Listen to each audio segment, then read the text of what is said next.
엄마 음식 먹고 키 컸나 보네. 순자가 손자에게 웃으며 말했지만 지연의 젓가락이 딱 멈춰섰고 눈빛이 번뜩였습니다. 또 은근히 무시하네. 내가 하녀야? 오늘도 인생 이야기 함께 나눠요. 무료로 누를 수 있는 구독과 좋아요. 지금 꼭 눌러주시면 그 손길 하나가 저에겐 큰 힘, 여러분에겐 복이 되어 돌아갑니다. 새벽 5시부터 부엌에서 바쁘게 움직이는 손길이 있었습니다. 70 넘은 장순자의 손은 여전히 부지런했죠. 명절 아침이면 늘 그랬듯이 순자는 가족들이 깨기 전부터 일어나 전 부치는 준비를 시작했습니다. 파전, 동그랑땡, 호박전까지 차례상에 올릴 음식들을 준비하며 마음은 설렜습니다. 아들이랑 며느리, 손자까지 함께 있는 명절이니 얼마나 좋아. 순자는 속으로 중얼거리며 밀가루 반죽을 저었습니다. 하지만 마음 한편에는 작은 걱정이 자리 잡고 있었어요. 며느리 오지형과의 관계가 예전 같지 않다는 생각 때문이었습니다. 처음 며느리가 집에 들어왔을 때는 그렇게 다정했는데 언제부터인가 대화도 어색해지고 눈치를 보게 되었죠. 순자는 그 이유를 정확히 알 수 없었지만 분명히 무언가 달라졌다는 것만은 느끼고 있었습니다. 팬에 기름을 두르고 반죽을 한 국자씩 떠서 부치면서 순자는 지난 몇 년간의 일들을 떠올렸습니다. 지연이 처음 이 집에 왔을 때는 어머니, 제가 도와드릴게요라며 적극적으로 나섰었는데 이제는 말 한마디 걸기도 조심스러웠어요. 무엇이 문제였을까요?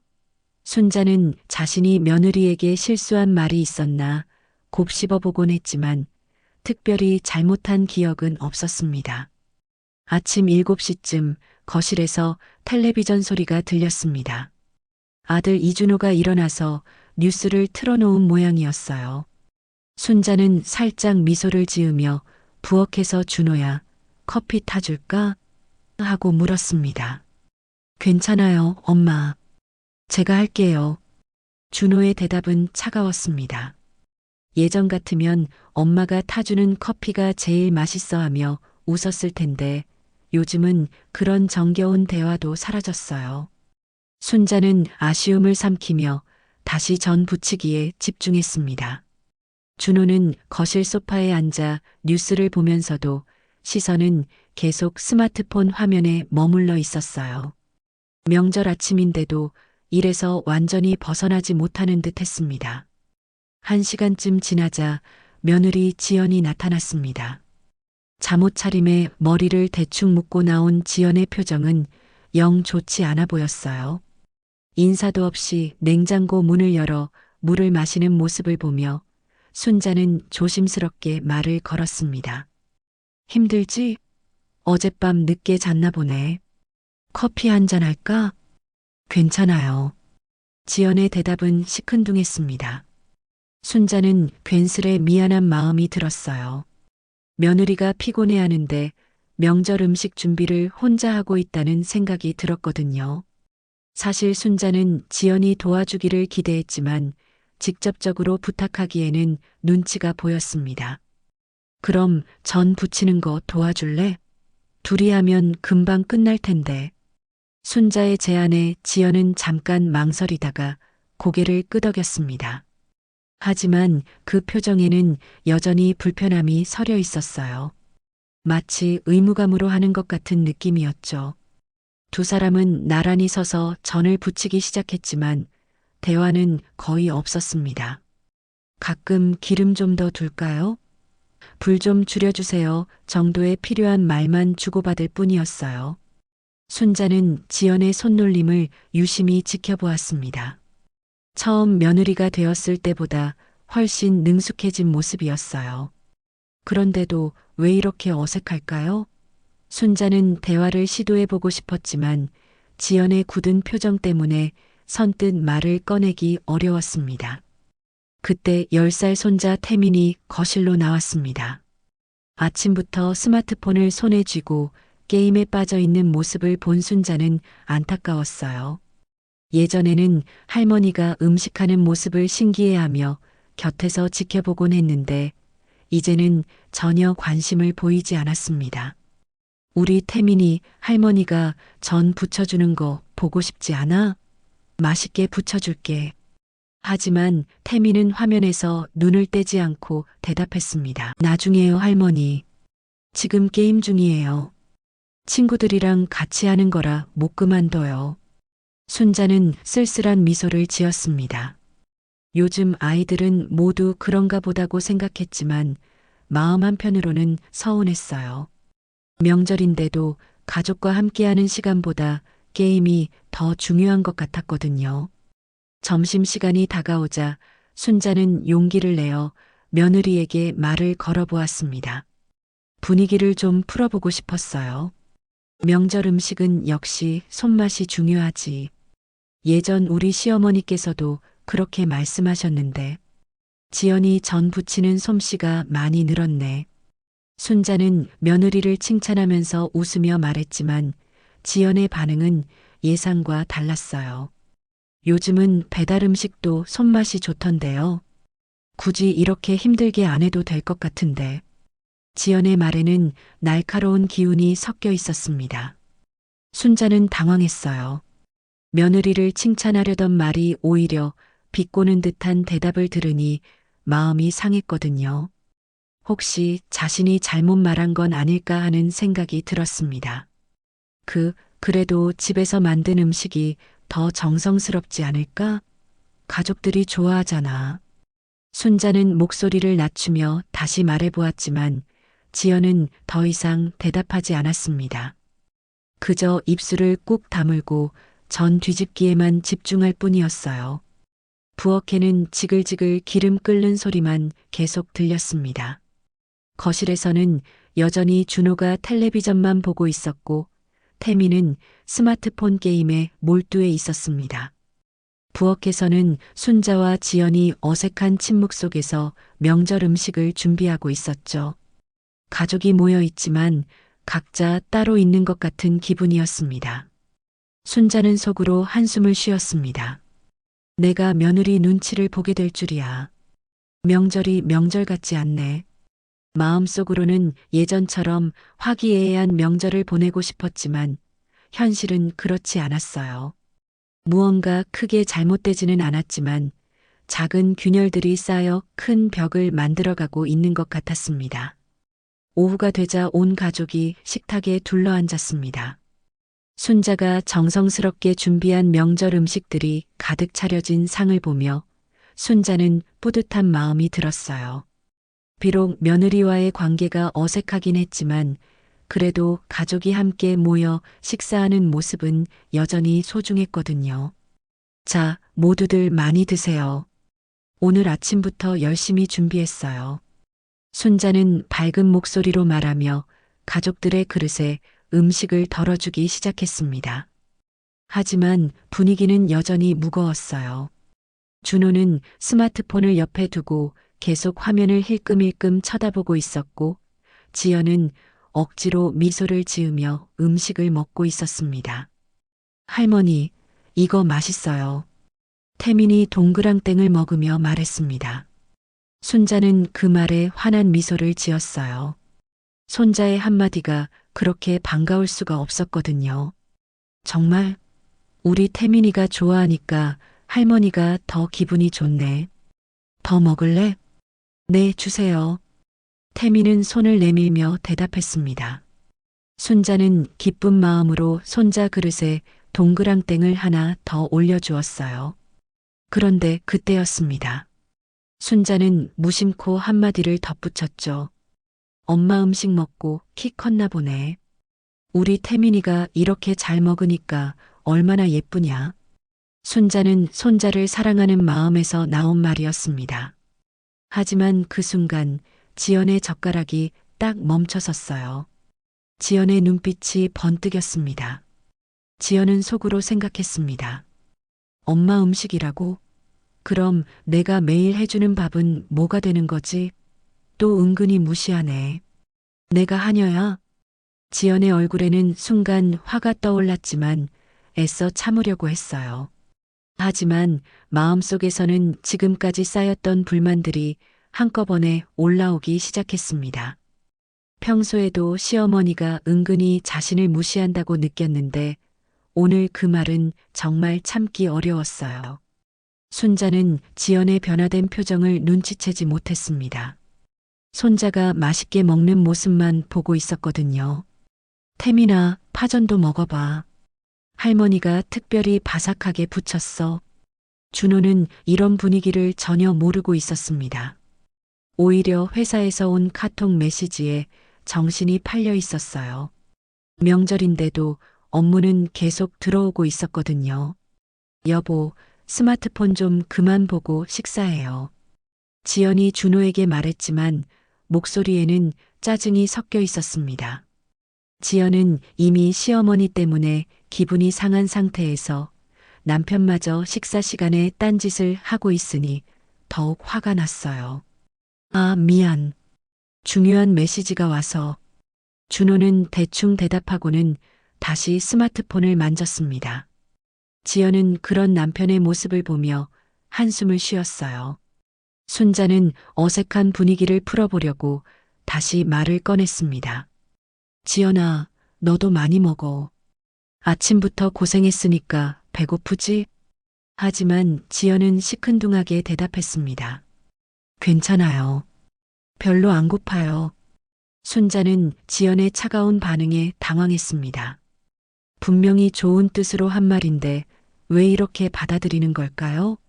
순자는 혹시 자신이 무엇을 잘못했나 생각해 보았지만 딱히 잘못한 것도 없는 것 같았어요. 식사는 계속 어색하게 진행되었습니다. 태민만 열심히 먹고 있을 뿐 어른들은 모두 각자의 생각에 빠져 있었어요. 지연은 시어머니의 말이 계속 마음에 걸렸습니다. 엄마 음식 먹고 키 컸다고? 내가 매일 아침마다 일어나서 태민이 도시락 싸주고 저녁마다 뭘 해줄까 고민하면서 요리하는 건 아무것도 아니라는 거네. 지연은 속으로 분노가 치밀어 올랐습니다. 결혼한 지 10년이 넘는 동안 이런 식으로 자신의 노력을 무시당한다고 느낀 적이 한두 번이 아니었어요. 하지만 오늘은 참기가 특히 어려웠습니다. 준호는 여전히 스마트폰만 보고 있었고 순자는 손자에게만 신경 쓰고 있었습니다. 지연은 점점 외로움을 느꼈어요. 이 집에서 자신은 정말 투명인간 같다는 생각이 들었거든요. 할머니, 이 국 정말 맛있어요. 엄마가 끓여주는 것보다 더 맛있는 것 같아요. 태민의 순진한 말에 지연의 마음은 더욱 상했습니다. 아이는 아무 생각 없이 한 말이겠지만 지연에게는 마치 자신의 요리 실력을 비하하는 것처럼 들렸어요. 순자는 태민의 말에 기뻐하며 대답했습니다. 그래, 할머니가 오래 끓여서 우린 거야. 우리 태민이 입맛에 맞나 보네. 지연은 더 이상 참을 수가 없었습니다. 젓가락을 놓고 물컵을 집어들었는데 손이 떨리고 있었어요. 화가 나서 떨리는 건지 억울해서 떨리는 건지 자신도 정확히 알 수 없었습니다. 여보, 지연이 준호를 불렀지만 준호는 여전히 스마트폰을 보고 있었습니다. 지연은 목소리를 높였어요. 여보, 그제야 준호가 고개를 들었습니다. 왜?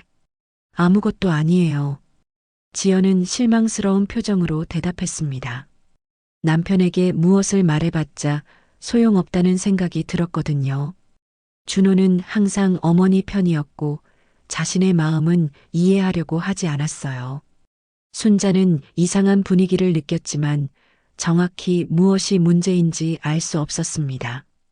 그저 며느리가 피곤해서 그런가 보다 생각했어요. 지연아, 좀 쉬어. 설거지는 내가 할게. 순자의 말에 지연은 더욱 화가 났습니다. 마치 자신을 아이 취급하는 것 같았거든요. 괜찮아요. 제가 할게요. 지연의 목소리는 차갑게 식어 있었습니다. 순자는 며느리의 변화된 태도에 어리둥절했어요. 분명히 잘해주려고 한 말인데 왜 이렇게 받아들이는지 이해할 수 없었거든요. 식사가 끝나갈 무렵 분위기는 최악이 되어 있었습니다.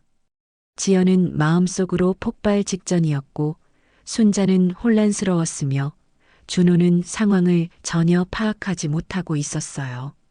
태민만 아무것도 모르고 맛있게 식사를 마쳤습니다. 지연은 젓가락을 내려놓으며 깊은 숨을 쉬었습니다. 하지만 마음속에서는 분노가 계속 끓어오르고 있었어요. 이 상황이 계속된다면 언젠가는 정말 큰일이 날 것 같다는 불길한 예감이 들었습니다. 저녁 식사 시간이 되었습니다.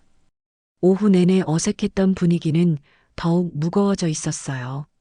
순자는 저녁상을 차리면서도 마음이 편하지 않았습니다.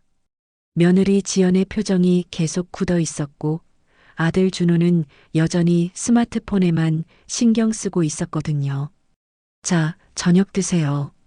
미역국도 끓여놨어요. 순자는 가족들을 식탁으로 불렀습니다. 하지만 대답하는 사람은 태민뿐이었어요. 할머니, 저 배고파요. 태민은 신나게 뛰어와서 자리에 앉았습니다. 지연은 마지못해 나왔고 준호는 스마트폰을 들고 나와서는 식탁에 폰을 놓고 앉았어요. 저녁 식사가 시작되었지만 낮보다 분위기는 더욱 차가웠습니다. 지연은 거의 말을 하지 않았고 준호는 중간중간 울리는 알림음에 스마트폰을 확인하며 메시지를 주고받고 있었어요. 순자는 손자에게 반찬을 더 주면서 밝게 말했습니다. 태민아, 오늘 할머니 음식이 어땠어? 맛있었지? 네, 정말 맛있었어요. 특히 동그랑땡이 최고였어요. 엄마 음식 먹고 키 컸나 봐요, 할머니. 태민은 순자의 말을 그대로 따라하며 웃었습니다. 순자도 덩달아 웃으며 손자의 머리를 쓰다듬었어요. 그래, 우리 태민이가 잘 먹어줘서 할머니가 얼마나 기쁜지 몰라. 하지만 그 순간 지연의 젓가락이 그릇에 떨어졌습니다. 째랑하는 소리가 조용한 식탁에 울려 퍼졌어요. 모두의 시선이 지연에게 집중되었습니다. 지연은 속으로 생각했습니다. 또 그 말이네. 엄마 음식 먹고 자랐다고? 내가 매일 아침 6시에 일어나서 도시락 싸주고 저녁마다 뭘 해줄까 고민하면서 요리하는 건 아무것도 아니라는 거야? 지연의 얼굴은 점점 붉어졌습니다. 오늘 하루 종일 쌓였던 분노가 마침내 폭발할 때가 온 것 같았어요. 지연이 낮은 목소리로 말했습니다. 태민이는 제가 키운 거예요. 제가 매일 밥 해주고 아픈 때도 돌봐주고 학교 일도 챙겨주면서 키운 거라고요. 순자는 깜짝 놀랐습니다. 지연의 목소리에 날카로운 기운이 섞여 있었거든요. 아, 그래. 물론 지연이가 고생 많이 했지. 나는 그냥 뭐요? 지연이 순자의 말을 끊었습니다. 준호는 그제야 스마트폰에서 눈을 뗐어요. 무언가 심상치 않다는 것을 느꼈거든요. 뭔 일이야? 준호가 어리둥절한 표정으로 물었습니다. 하지만 지연은 준호를 쳐다보지도 않았어요. 어머니는 맨날 그러시죠. 은근히 저를 무시하시면서 마치 제가 이 집에서 아무것도 안 하는 것처럼. 지연의 목소리는 점점 높아졌습니다. 순자는 당황했어요. 무시? 내가 언제 너를 무시했다고 그래? 나는 좋은 뜻으로. 좋은 뜻으로요? 아침에도 배달음식 타령하시더니 이제는 제가 키운 아이를 두고 엄마 음식 먹고 자랐다고 하시네요. 지연의 말에 순자는 억울했습니다. 정말 그런 뜻이 아니었거든요. 지연아, 내가 그런 뜻으로 한 말이 아니야. 오해야, 오해. 하지만 지연은 이미 화가 머리끝까지 올라 있었습니다. 그동안 참았던 모든 것들이 한꺼번에 터져 나왔어요. 오해요? 지금까지 몇 번을 오해라고 넘어갔는데 매번 똑같으시잖아요. 그때 준호가 끼어들었습니다. 야, 지연아. 엄마한테 왜 그래? 그냥 넘어가면 될 일을. 넘어가요? 당신은 맨날 그러시죠. 무조건 어머니 편만 들면서 지연이 준호에게 소리쳤습니다. 태민은 무서워서 젓가락을 놓고 어른들을 번갈아 쳐다보고 있었어요. 준호는 짜증스러운 표정을 지었습니다. 에이, 뭘 그런 걸 가지고 그래. 사소한 일인데. 사소한 일이라고요? 지연의 목소리가 더욱 높아졌습니다. 그리고 순간적으로 분노가 폭발했어요. 지연은 손에 들고 있던 국그릇을 탁 하고 식탁에 내려쳤습니다. 뜨거운 미역국이 사방으로 튀었어요. 으악! 순자가 깜짝 놀라며 소리쳤습니다. 뜨거운 국물이 순자의 얼굴과 옷에 튀었거든요. 순자는 화들짝 놀라 의자에서 일어나려다가 그만 주저앉았습니다. 어머니, 준호가 소리쳤지만 순자를 도우러 가지는 않았어요. 그저 지연을 노려보고 있을 뿐이었습니다. 지연도 자신이 한 행동에 놀랐습니다. 하지만 이미 저질러진 일이었어요. 지연은 씩씩대며 자리에서 일어났습니다. 됐어요. 정말 지겨워요.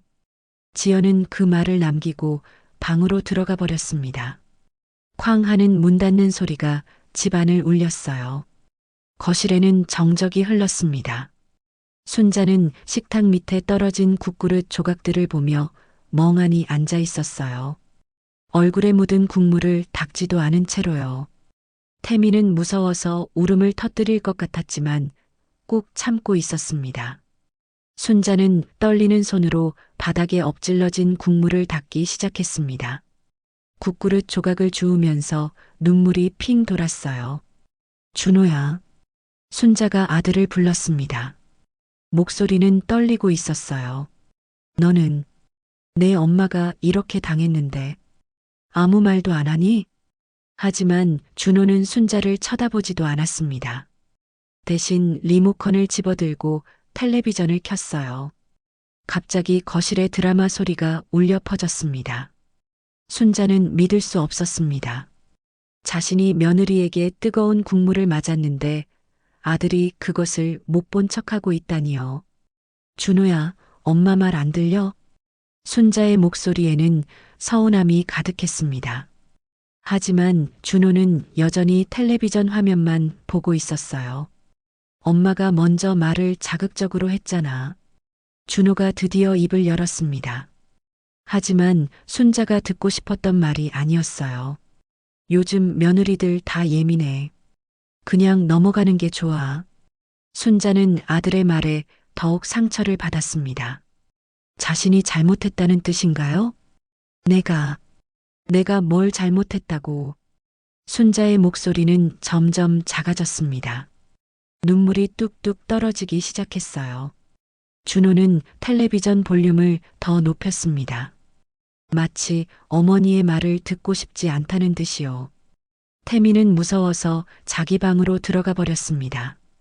순자는 혼자서 국그릇 조각들을 주우며 바닥을 닦았습니다. 뜨거운 국물이 식어서 끈적끈적해진 바닥을 걸레로 닦으면서 마음은 더욱 차가워졌어요. 거실에는 텔레비전 소리만 울려 퍼지고 있었습니다. 준호는 무표정하게 화면을 보고 있었고 순자는 홀로 설거지를 하고 있었어요. 가족이 함께 있지만 모두가 따로 떨어져 있는 것 같았습니다.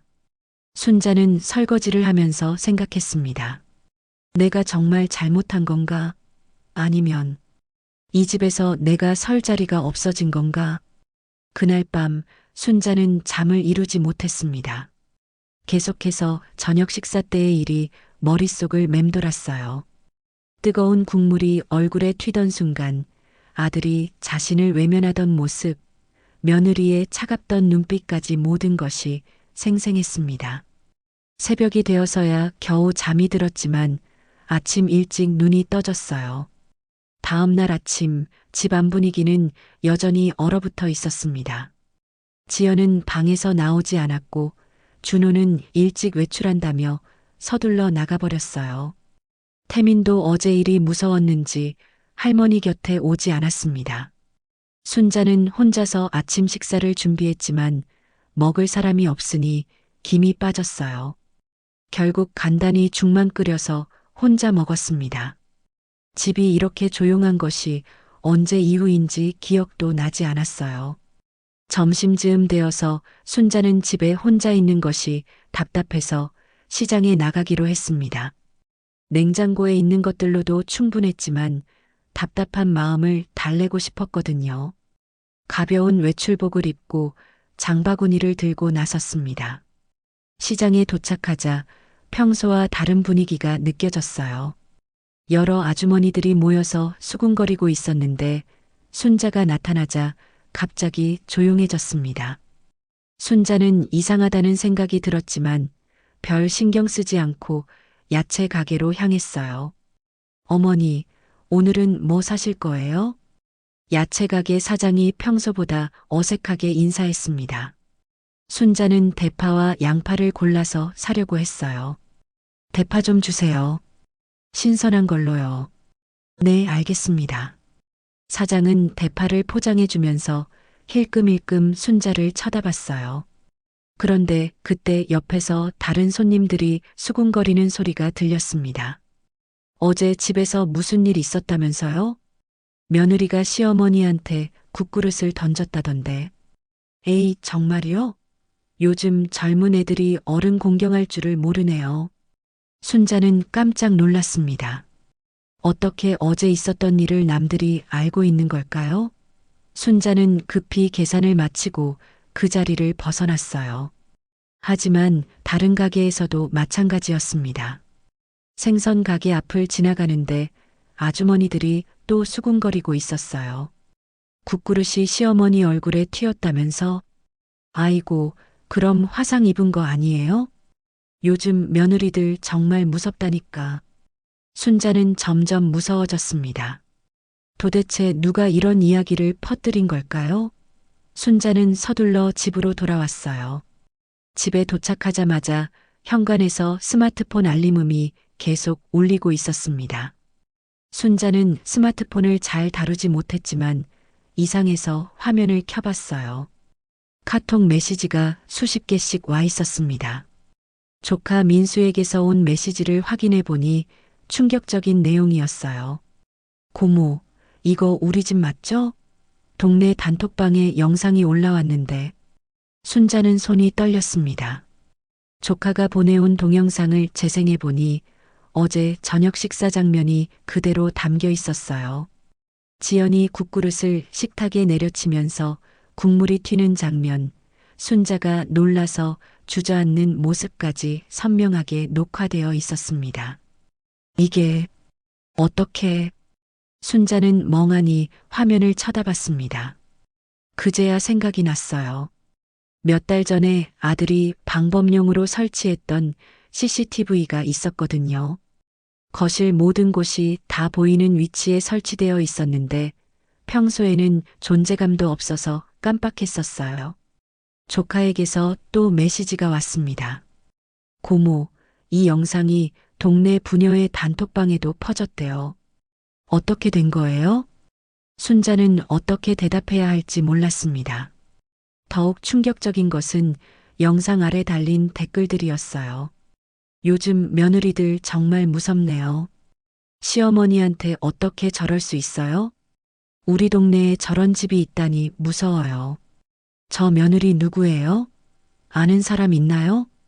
순자는 스마트폰을 떨어뜨릴 뻔했습니다. 이 영상이 동네방네 퍼졌다는 뜻이었거든요. 순자는 속으로 생각했습니다. 이게 세상에 다 알려졌네. 망신이다, 망신. 그때 현관문이 열리는 소리가 들렸습니다. 지연이 외출했다가 돌아온 모양이었어요. 지연도 평소와 달리 안색이 좋지 않았습니다. 어머니, 왜 그렇게 멍하니 앉아 계세요? 지연이 물었지만 순자는 대답할 수 없었어요. 지연에게 영상 이야기를 어떻게 꺼내야 할지 모르겠더라고요. 어머니? 지연이 다시 물었습니다. 그때 지연의 스마트폰도 울렸어요. 지연이 메시지를 확인하는 순간 얼굴이 하얗게 질렸습니다. 이게 뭐예요? 지연도 같은 영상을 받은 모양이었어요. 직장 동료가 보낸 메시지였습니다. 지연아, 이거 너 집 아니야? 인터넷에 떠돌고 있던데.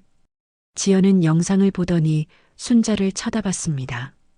어머니, 이 영상 어떻게 나간 거예요? 순자는 당황해서 대답했습니다. 나도 몰라. 조카가 보내줘서 알았어. CCTV요? 어머니가 CCTV 설치하신 거예요? 지연의 목소리에는 분노가 섞여 있었습니다. 아니야, 준호가 몇 달 전에 설치한 거야. 방범용으로. 그럼 어떻게 이 영상이 밖으로 나간 거예요? 순자는 정말 모르겠다고 대답했습니다. 하지만 지연은 믿지 않는 듯 했어요. 그때 또 스마트폰 알림음이 울렸습니다. 이번에는 순자의 친구 영숙이에게서 온 메시지였어요. 순자야, 인터넷에 내 집 영상이 올라왔던데 괜찮아? 또 다른 친구 미경이에게서도 메시지가 왔습니다. 언니, 뉴스에도 나올 뻔했다던데 진짜예요? 순자는 점점 현실이 믿어지지 않았습니다. 단순히 동네에서만 떠도는 게 아니라 인터넷 전체로 퍼진 것 같았어요. 지연도 계속 메시지를 받고 있었습니다. 직장 동료들, 친구들, 심지어 잘 모르는 사람들까지 영상을 보고 연락을 해왔어요. 어머니, 정말 어떻게 된 거예요? 이 영상이 왜 밖으로 나간 거죠? 지연의 목소리는 떨리고 있었습니다. 화가 난 것도 있었지만 무서움도 섞여 있었어요. 순자는 정말 모르겠다고 말했지만 마음 한편으로는 걱정이 되었습니다. 이제 온 동네 사람들이 어제 있었던 일을 알게 되었고 자신은 물론 며느리도 많은 사람들의 입에 오르내리게 될 테니까요. 이제 어떻게 하지? 순자는 속으로 중얼거렸습니다. 단순한 가족 내 문제였던 것이 이렇게 큰 일이 될 줄은 꿈에도 생각하지 못했거든요. 영상이 퍼진 지 사흘이 지나자 상황은 더욱 심각해졌습니다. 순자의 스마트폰에는 하루 종일 메시지가 쏟아졌어요. 하지만 대부분이 걱정이나 위로가 아니라 호기심 어린 질문들이었습니다.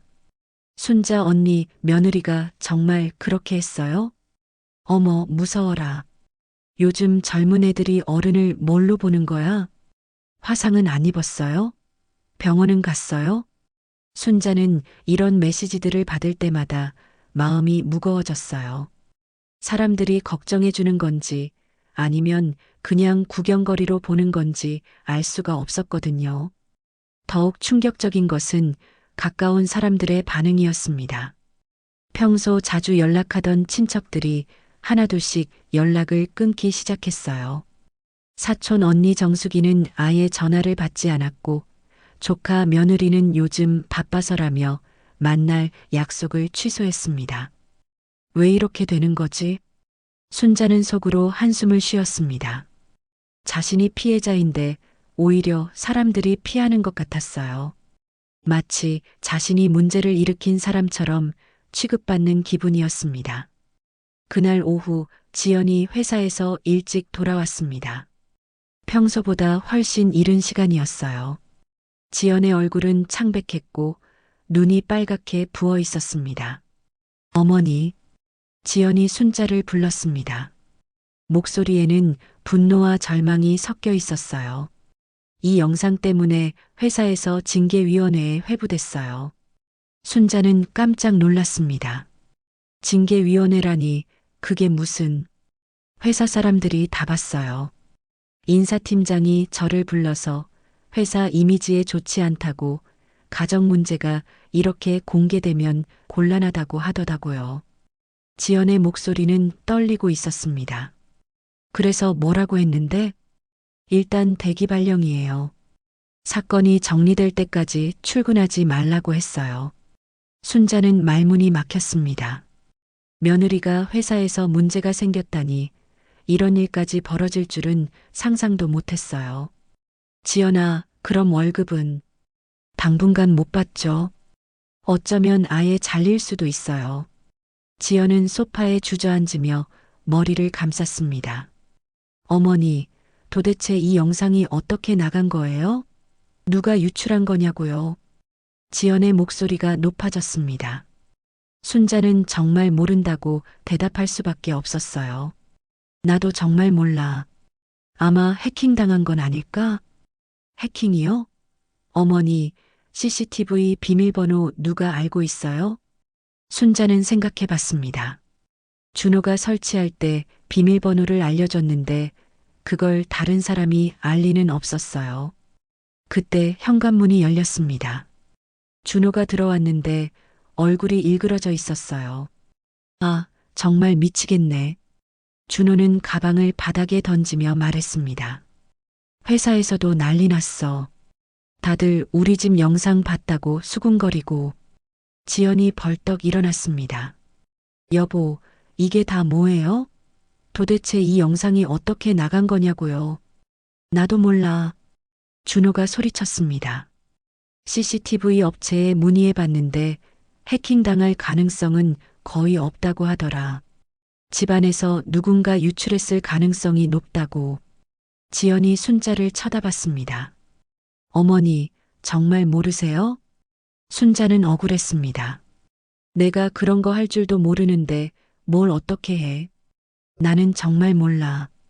준호가 끼어들었습니다. 엄마가 할 리가 없지. 그런데 도대체 누가? 그때 지연이 다시 소리쳤습니다. 그럼 누가 했다는 거예요? 이 집에 사는 사람이 몇 명인데. 야, 지연아. 목소리 좀 낮춰. 준호가 지연을 제지했지만 지연은 이미 화가 머리끝까지 올라 있었어요. 목소리 낮추라고요? 지금 상황이 어떤 상황인데요? 저는 회사에서 대기 발령 받았어요. 뭐? 대기 발령? 준호도 놀랐습니다. 네, 그래요. 어머니가 왜 CCTV를 달았느냐고요. 왜 이런 일을 키웠느냐고요. 지연이 순자를 향해 소리쳤습니다. 순자는 정말 억울했어요. 내가 언제 키웠다고 그래? 너가 국그릇을 던진 거잖아. 그럼 어머니는 잘못이 없다는 거예요? 평소에 저를 어떻게 대했는지 생각해 보세요. 준호가 두 사람 사이에 끼어들었습니다. 그만해, 둘 다. 지금 이러고 있을 때가 아니야. 하지만 지연은 멈추지 않았어요. 여보는 맨날 그러죠. 어머니 편만 들면서. 제가 왜 이렇게 됐는지는 생각해 본 적 있어요? 지연아, 내가 감정 조절을 못해서 이런 일이 생긴 거잖아. 준호의 말에 지연은 더욱 화가 났습니다. 감정 조절이요? 그럼 저는 그냥 참고만 살라는 거예요? 무시당하면서도? 누가 너를 무시했다고 그래? 준호가 짜증스럽게 물었습니다. 어머니가 저를 무시했어요. 맨날 은근히.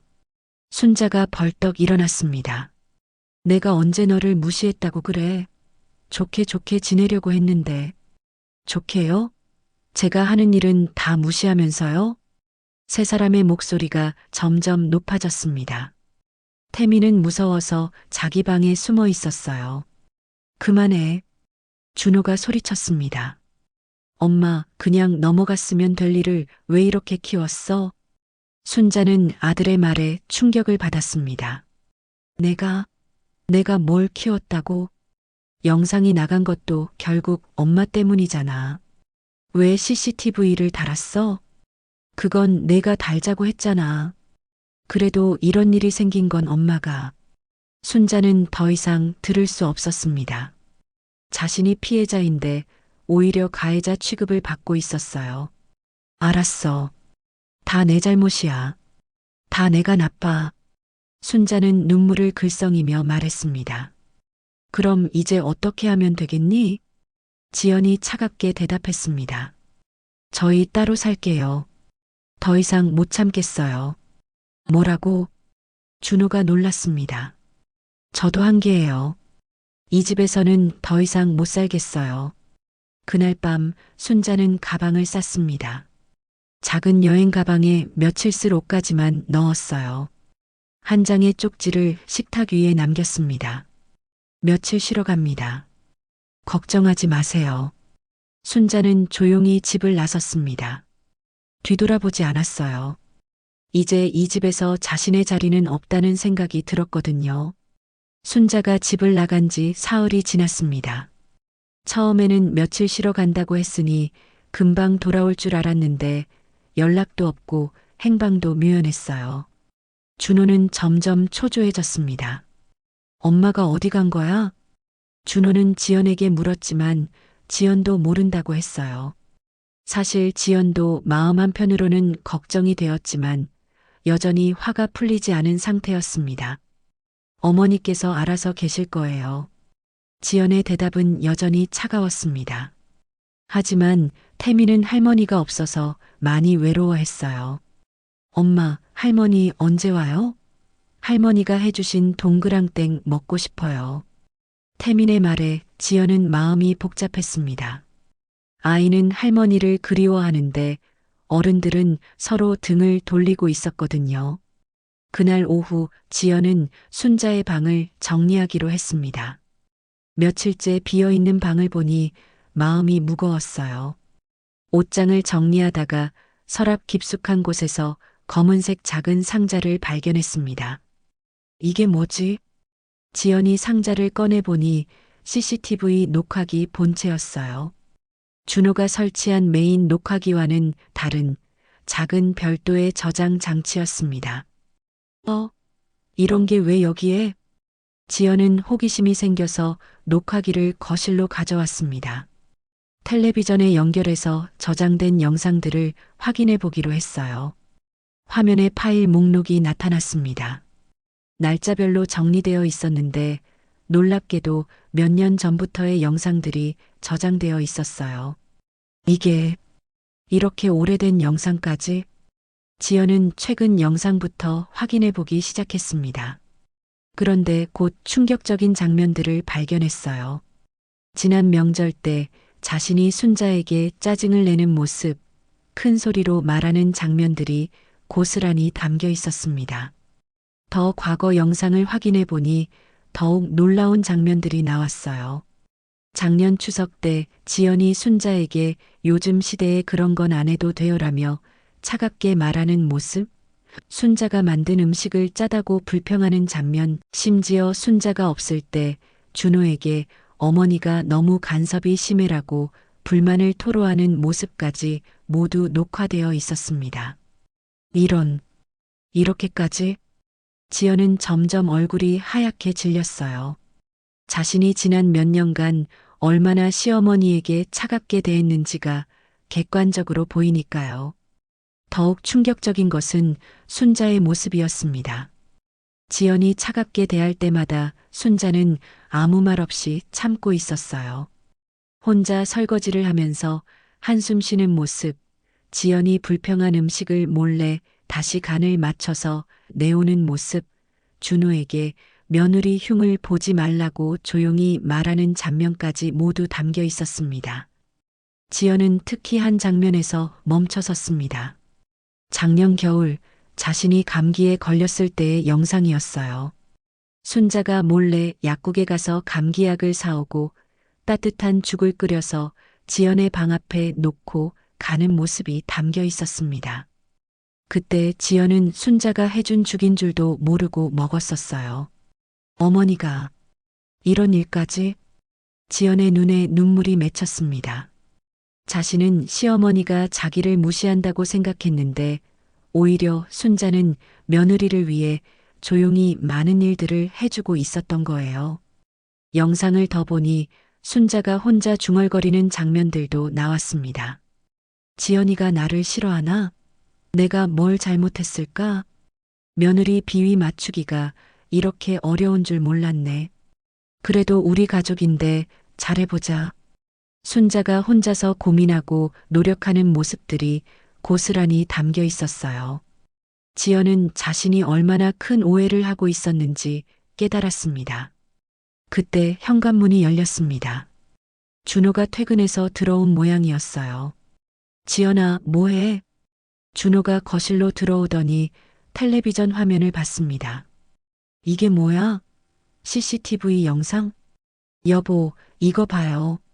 지연은 떨리는 목소리로 말했습니다.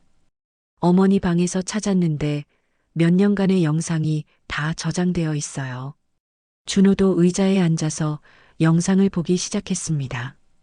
처음에는 별 관심이 없었는데 점점 표정이 심각해졌어요. 이런, 엄마가 이렇게까지? 준호는 순자가 며느리를 위해 몰래 하던 일들을 처음 알았습니다. 지연이 차갑게 대해도 참고 견디는 모습, 가족들이 잠든 후에 혼자 집안일을 하는 모습, 손자를 위해 밤늦게 간식을 준비하는 모습까지 모든 것이 담겨 있었어요. 특히 최근 몇 달간의 영상에서는 순자가 점점 위축되어 가는 모습이 보였습니다. 예전에는 밝게 웃으며 가족들과 대화를 시도했는데 점점 조심스러워하고 눈치를 보는 모습으로 변해갔어요. 엄마가 말 안 하고 있었던 건 우리가 너무 무서워서였겠구나. 준호가 중얼거렸습니다. 지연도 고개를 끄덕였어요. 제가 정말 너무했네요. 지연의 목소리에는 후회가 가득했습니다. 어머니가 저를 무시한 게 아니라 저를 배려하려고 하신 거였어요. 그런데 저는 그걸 오해했고, 준호도 자신의 행동을 돌아봤습니다. 어머니와 아내 사이에서 제대로 중재하지 못했고, 오히려 어머니를 서운하게 만들었다는 생각이 들었어요. 그럼 이 영상은 누가 유출한 거지? 준호가 궁금해했습니다. 지연도 그게 가장 이상했어요. 영상 파일을 더 자세히 살펴보니 최근에 외부로 전송된 기록이 있었습니다. 그런데 전송 시간을 보니 국그릇 사건이 일어난 바로 다음 날이었어요. 이상하네. 어머니가 나간 건 사흘 전인데 영상은 그 전에 이미 나갔잖아. 준호가 의아해했습니다. 파일 전송 기록을 더 자세히 보니 충격적인 사실이 밝혀졌습니다. 영상을 유출한 건 순자 본인이었어요. 국그릇 사건 다음 날 새벽 순자가 직접 영상 파일을 동네 부녀회 회장에게 전송한 기록이 남아 있었습니다. 엄마가 직접? 준호는 믿을 수 없었습니다. 영상 끝부분에는 순자가 혼자 녹화기를 조작하는 모습도 담겨 있었어요.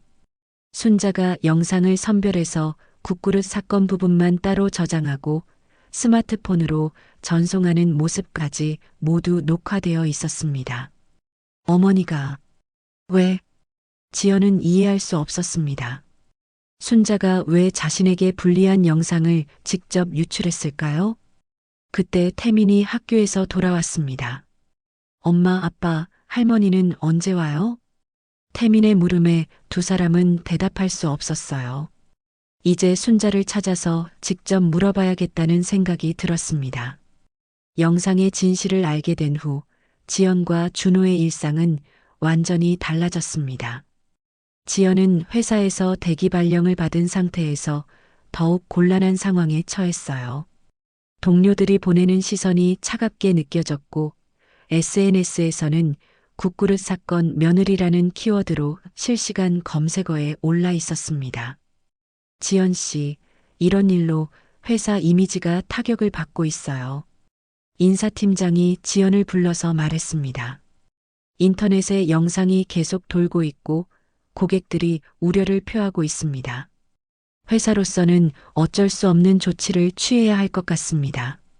지연은 마음이 무너져 내렸어요.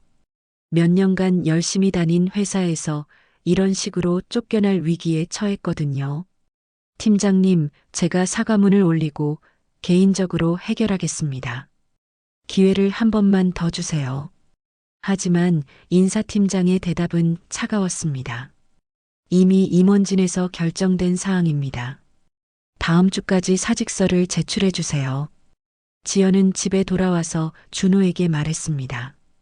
회사에서 사직하라고 해요. 준호도 상황이 마찬가지였어요. 회사에서 직접적인 징계는 없었지만 동료들의 시선이 불편했고 상사로부터도 가정 관리를 제대로 하라는 말을 들었습니다.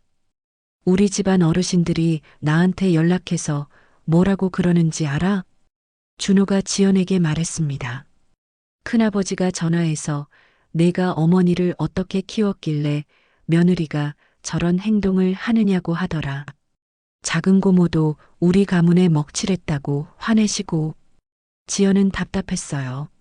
자신도 피해자라고 생각했는데 모든 사람들이 자신만 나쁘게 보는 것 같았거든요. 그럼 저는 뭐가 되는 거예요? 저도 힘들었다고요. 하지만 준호는 지연의 말을 이해하지 못했습니다. 내가 힘들었다고 어머니한테 그렇게 할 수 있어? 이제 와서 생각해 보니까 정말 심했어. 저도 잘못했지만 어머니도, 엄마도 뭐, 엄마가 뭘 잘못했는데? 준호의 목소리가 높아졌습니다. 지연은 더 이상 할 말이 없었어요. 며칠 후 상황은 더욱 악화되었습니다. 지연과 준호는 이혼 위기에 놓였어요. 서로를 탓하면서 대화마저 단절된 상태였습니다. 이렇게 살 수는 없어요. 지연이 말했습니다. 어머니를 찾아서 사과해야겠어요. 그리고 상담도 받겠어요. 지연은 마음의 문제를 해결하기 위해 심리 상담을 받기로 결심했습니다. 상담사와의 첫 만남에서 지연은 그동안의 일들을 털어놓았어요. 저는 시어머니가 저를 무시한다고 생각했어요. 하지만 영상을 보니까 제가 오해했던 것 같아요. 어떤 부분에서 오해라고 생각하시나요? 상담사가 물었습니다. 어머니는 저를 배려하려고 하셨는데 저는 그걸 간섭이라고 받아들였어요. 그리고 제가 너무 예민했던 것 같아요. 상담을 받으면서 지연은 자신의 문제점들을 하나씩 깨달아갔습니다. 어린 시절부터 쌓여온 콤플렉스, 완벽주의 성향, 그리고 스트레스를 제대로 해소하지 못했던 문제들이 시어머니와의 관계에서 폭발했다는 것을 알게 되었어요. 한편 준호는 혼자서 어머니를 찾아다녔습니다. 친척집, 순자의 친구들 집, 평소 자주 가던 곳들을 모두 수소문했지만 소식이 없었어요. 도대체 엄마가 어디에 계신 거지? 준호는 점점 초조해졌습니다. 그러던 어느 날 순자의 오랜 친구 영숙이에게서 연락이 왔어요. 준호야, 내 어머니 찾고 있지? 지방에 있는 요양병원에 계셔. 요양병원이요? 응, 몸이 많이 안 좋으시더라. 스트레스 때문에 혈압도 올라가고 잠도 못 자신다고 하시네. 준호는 충격을 받았습니다. 어머니가 병원에 입원할 정도로 몸이 안 좋아졌다니요. 어느 병원인지 알려주세요. 당장 가보겠습니다. 영숙이 알려준 주소를 듣고 준호는 지연에게 말했습니다. 엄마 찾았어. 요양병원에 계셔. 지연도 깜짝 놀랐어요. 요양병원이요? 많이 아프신가 봐요. 같이 가자. 우리가 사과해야 해. 지연은 고개를 끄덕였습니다. 상담을 받으면서 자신의 잘못을 인정하게 되었고 순자에게 진심으로 사과하고 싶었거든요. 다음 날 지연과 준호는 태민과 함께 지방의 요양병원으로 향했습니다. 차 안에서 세 사람 모두 조용했어요. 어떤 말을 해야 할지, 어머니가 자신들을 용서해 줄지 확신할 수 없었거든요. 요양병원에 도착해서 순자의 병실을 찾았습니다. 문을 열고 들어가니 순자가 침대에 누워 있었어요. 예전보다 훨씬 야위어 보였고 얼굴도 많이 상해 있었습니다. 어머니, 지연이 조심스럽게 불렀습니다. 순자는 천천히 고개를 돌려 가족들을 쳐다봤어요. 왔구나. 순자의 목소리는 힘이 없었습니다.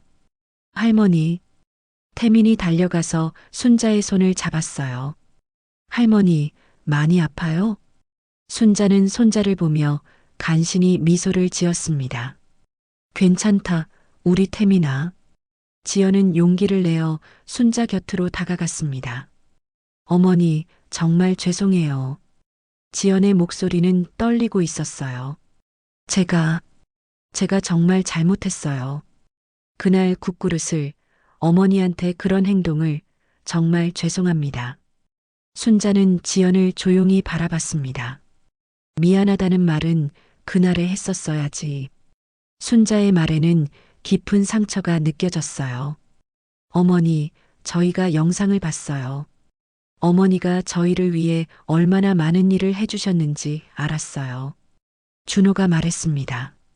그리고 어머니가 직접 영상을 유출하신 것도 알았어요. 왜 그러신 거예요? 순자는 잠시 침묵했다가 대답했습니다. 몇 년간 참았거든. 너희들이 나를 어떻게 생각하는지 알고 싶었어. 그리고 내가 정말 잘못 살았나 싶어서. 순자의 눈에 눈물이 맺혔습니다. 그 영상을 보고 사람들이 뭐라고 하는지 듣고 싶었어. 내가 정말 나쁜 시어머니였나 아니면 너희가 잘못된 건가? 지연은 순자의 말을 듣고 마음이 아팠습니다. 시어머니가 그런 마음으로 영상을 퍼뜨렸다니 얼마나 절망적이었을까 싶었어요. 순자가 요양병원에서 나온 건 그로부터 한 달 후였습니다. 하지만 순자는 예전 집으로 돌아가지 않았어요. 대신 시내에 있는 작은 원룸 아파트를 얻어서 혼자 살기 시작했습니다. 어머니, 집으로 돌아오세요. 제가 정말 반성하고 있어요. 지연이 순자에게 간청했지만 순자의 마음은 이미 굳어져 있었어요. 지연아, 고마워. 하지만 이제 각자 살자.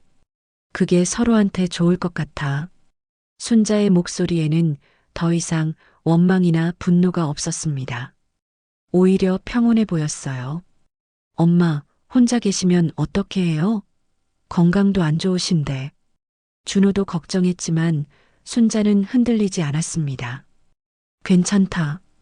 이제 눈치 안 보고 살고 싶어. 나도 내 인생이 있잖니. 그날 이후 준호와 지연은 순자를 설득하려고 여러 번 찾아갔지만 순자의 의지는 확고했어요.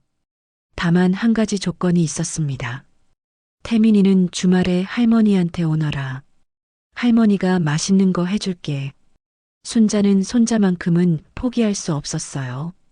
태민도 할머니와 시간을 보내는 것을 좋아했습니다. 몇 달이 지나면서 각자의 삶에도 변화가 생겼습니다. 지연은 결국 회사를 그만두게 되었지만 심리 상담을 꾸준히 받으면서 자신을 돌아보는 시간을 가졌어요.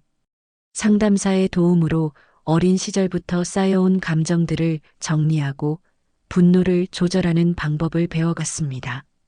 저는 완벽해야 한다는 강박이 있었어요. 그래서 시어머니의 조언이나 도움도 제가 부족하다는 신호로 받아들였던 것 같아요. 지연은 상담 시간에 자신의 마음을 털어놓았습니다. 그리고 스트레스를 표현하는 방법을 몰랐어요. 계속 참다가 폭발하는 패턴이었죠. 상담을 받으면서 지연은 조금씩 변해갔습니다. 분노를 표현하는 대신 자신의 감정을 먼저 인식하고 상대방의 입장에서 생각해 보려고 노력했어요. 준호도 많은 반성을 했습니다.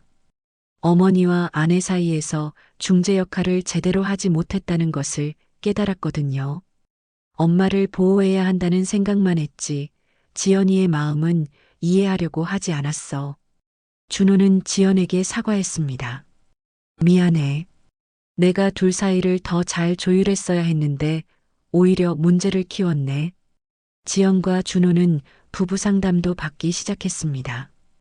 이혼까지 고려했던 두 사람이었지만 서로의 잘못을 인정하고 관계를 회복하려고 노력했어요.